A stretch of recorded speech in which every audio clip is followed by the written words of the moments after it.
কি সবাই কেমন আছেন? হাজির হয়ে গেলাম একটা নতুন ভিডিও নিয়ে। আর আজকের ভিডিওর টপিক বা বিষয় আমরা নিশ্চয়ই দেখেই এসছেন ভিডিওটা দেখতে, তবু আবার বলে দিচ্ছি যে নতুন যে ডিজায়ার এসছে, এই ডিজায়ারটা কেন নেবেন সেই ব্যাপারে আজকে আমি আলোচনা করব। দেখুন, সবার প্রথমে বলি সুইফট বা ডিজায়ার কেন নেবেন এটা সেভাবে বলার প্রয়োজন পড়ে না, কারণ অলরেডি প্রুভেন প্রোডাক্ট এবং বহুদিন ধরে মার্কেটে রয়েছে। সুইফট বা ডিজায়ার হচ্ছে ভারতীয় মার্কেটের one of the best product বলা যায়, যদি আপনি ওভারঅল লং টার্ম ইউজ বা রিলায়েবিলিটি বা আপনার মেনটেনেন্স কস্ট এইসব ফ্যাক্টরগুলো আপনি বেশি গুরুত্ব দেন তাহলে।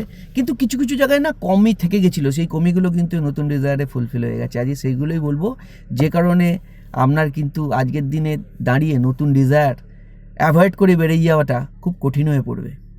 প্রথম কারণ, সুজুকির গাড়ি অনেকে টিনের ডাব্বা বলেন, হালকা পাতলা, মজবুতি নিয়ে সমস্যা সুজুকি গাড়িতে বরাবরই থেকে এসছে, এবং অনেক বড় বড় সুজুকি ওনার তারাও হয়তো ব্যাপারটা বিশ্বাস করেন না যে সুজুকি গাড়ি খুব একটা মজবুত বানায় বলে।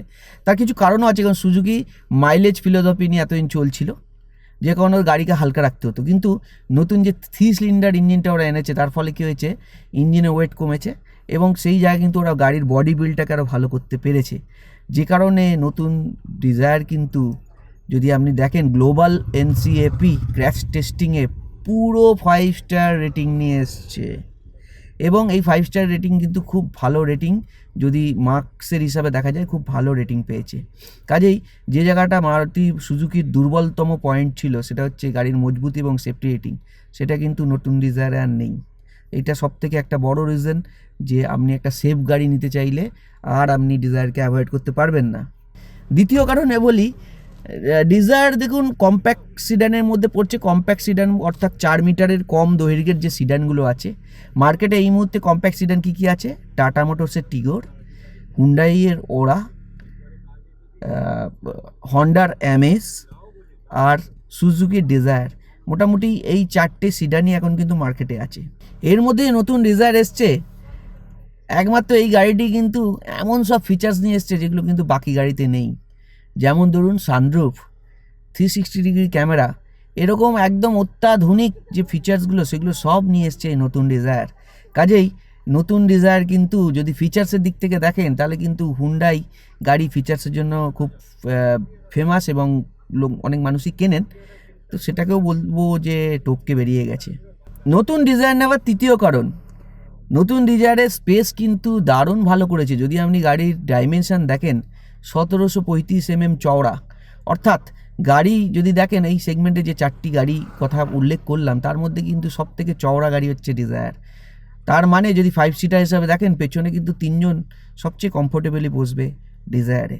আর ডিজায়ার কিন্তু এমনিই বরাবর খুব কমফোর্টেবল গাড়ি, এবং সিডান হিসাবে যতটুকু কমফোর্ট, যতটুকু স্টেবিলিটি থাকা দরকার, সেটা ডিজায়ারে কিন্তু কোনো কমি নেই সেগমেন্টে। বাকি গাড়ির মধ্যে একমাত্র টিগোরকেই আমি ডিজায়ারের থেকে একটু বেটার বলবো যদি কমফোর্টের কোশ্চেন আসে, আর যদি আপনার স্টেবিলিটি বা হ্যান্ডলিং এই কোশ্চেনগুলো আসে, সেক্ষেত্রে টিগোরের পরেই ডিজায়ার আসবে। কিন্তু টিগোরও এতটা চওড়া নয়, যে কারণে আমার মনে হয় যে ডিজায়ারে যদি স্পেসের দিক থেকে বলেন কোনো কমি নেই। হ্যাঁ, বুট স্পেস একটু কম, কিন্তু তাও যতটা দিচ্ছে প্রায় 400 লিটারের বুট পাচ্ছেন, আর কি দরকার। ডিজায়ার নেওয়ার চতুর্থ কারণ, মাইলেজ। শুধু পেট্রোল ইঞ্জিনেই 25-এর ওপর মাইলেজ, এআরআই ক্লেম মাইলেজ। প্রকৃত রিয়েল ওয়ার্ল্ড মাইলেজ তো এখনও আসেনি, কিন্তু এআরআই ক্লেম মাইলেজ 25-এর উপর, যেটা কিন্তু সেগমেন্টের সব থেকে বেটার। আর শুধু সেগমেন্ট কেন, বলতে গেলে সুজুকিরও কিন্তু যে কোনো গাড়ির থেকে বেটার মাইলেজ। কারণ কিন্তু যে 3 সিলিন্ডার ইঞ্জিন, এই ইঞ্জিন কিন্তু প্রচণ্ড কিন্তু এনার্জি এফিসিয়েন্ট এবং খুব বেশি ফুয়েল এফিসিয়েন্ট। কাজেই এই ইঞ্জিনে কিন্তু আপনি মাইলেজ খুব ভালো পাবেন। এর পরের কারণে চলে আসি। এর পরের কারণ হচ্ছে সুজুকি ডিজায়ার এমন একটা গাড়ি, যে গাড়িটা এখন মজবুতি এবং সেফটি এসে যাওয়ায় আপনি কিন্তু সিটি ইউজের জন্য আইডিয়াল, আর তার সাথে সাথে কিন্তু হাইওয়ে ইউজের জন্য আইডিয়াল হয়ে গেছে। অর্থাৎ এই গাড়ি নিয়ে আপনি কিন্তু একটা গাড়ি ডুয়াল পারপাসে ব্যবহার করতে পারবেন। এর পরের কারণ, যদি আপনি সুজুকি ডিজায়ারের 3 সিলিন্ডার ইঞ্জিন যদি আপনি তার ড্রাইভেবিলিটি দেখেন, তার ইঞ্জিন যদি এফিসিয়েন্সি দেখেন, সেই ইঞ্জিন কিন্তু বেশ ভালো পারফর্ম করে। এবং এটা শোনা যাচ্ছে যে সুজুকি ডিজায়ার, আমি এখনও চালাইনি, আমি চালিয়ে অবশ্যই ফিডব্যাক দেবো, কিন্তু যতটুকু আমি শুনেছি বা জেনেছি, সুজুকি ডিজায়ারে কিন্তু 3 সিলিন্ডার ইঞ্জিনের টিউনিং কিন্তু সুইফটের থেকেও একটু বেটারভাবে করা হয়েছে, নতুন সুইফটের থেকে। কাজেই 3 সিলিন্ডার ইউনিট হলেও গাড়ি কিন্তু ইঞ্জিনের পারফরমেন্সে কোনো আপনি ল্যাপস পাবেন না। আর হ্যাঁ, সুজুকি 3 সিলিন্ডার ইঞ্জিনে কিন্তু টিউনিং 3 সিলিন্ডার হলেও অন্যান্য অনেক 3 সিলিন্ডার ইঞ্জিনের থেকে বেশ কিছুটা ভালো। যেমন আপনি যদি দেখেন, এটা অলরেডি প্রুভেন, সিলারিও গাড়ি বলুন, অল্টো গাড়ি বলুন, এগুলো সব 3 সিলিন্ডার ইঞ্জিনই আছে, বছরের পর বছর বহু বছর ধরে চলছে, কোনো অসুবিধা নেই। এবং এই ইঞ্জিনও সেটা তার কোনো ব্যতিক্রম হবে না। এতগুলো অ্যাডভান্টেজ সাথে সাথে যেগুলো সুজুকির যে ভরসা সেটা তো আছেই, সুজুকির যে মেনটেনেন্স, সস্তা মেনটেনেন্স সেটা তো আছেই, এবং সুজুকির যে পার্টসের অ্যাভেলেবিলিটি, লোকাল গ্যারেজে কাজ করবার যে কাজ করিয়ে নেবার বা রিপেয়ার কম খরচে করে নেবার যে সুবিধা, এগুলো সবই পাচ্ছেন, কোনো কিছু কিন্তু মার যাবে না। কাজেই সব মিলিয়ে সুজুকি ডিজায়ার কিন্তু এখন খুব ভালো একটা বাজেটের মধ্যে প্যাকেজ।